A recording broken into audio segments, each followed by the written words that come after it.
God's grace is that you must save their spirituality.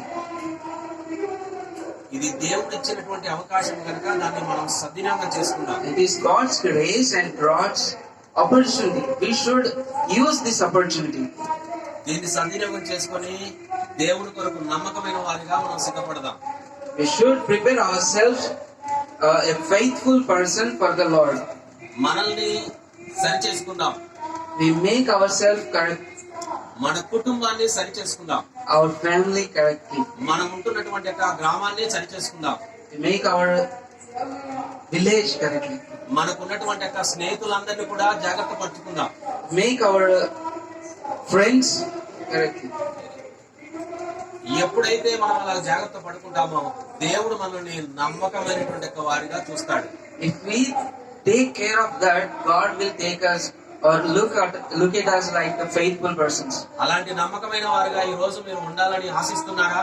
If you want to be like that persons, ఒకవేళ మీరు ఆశిస్తే మీ చేతులు ఎత్తి మీరు చూపించాలి. if you want to be, raise your hands. దేవుడు తన ఇష్టాన్ని మీ పట్ల నెరవేర్చాలనుకుంటున్నాడు. God wants to make His will in your life. ఆ చిత్తాన్ని మనం స్వీకరించడానికి మనమందరం సిద్ధంగా ఉందాం. If we prepare ourselves to take His will, దేవుడి యొక్క వాక్య సందేశంలోకి వెళ్ళడానికి సిద్ధపడదాం. and we can prepare to go into the Word of God.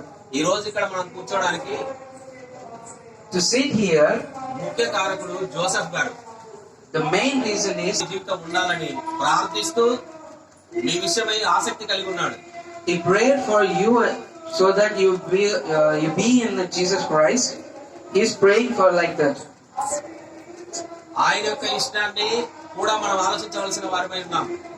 So children, his parents will be like that. ఈ స్థలంలో ఉన్నటువంటి వారందరూ కూడా దేవుడి కొరకు బ్రతకాలని ఆశిస్తున్నాడు. He wants that every person in this place also live like that. ఇది నిజంగా మామూలు మనిషికి ఉండే ఆశ కాదు, దేవుని తన పక్షాన ఉన్నటువంటి వారికి ఉండే ఆశ.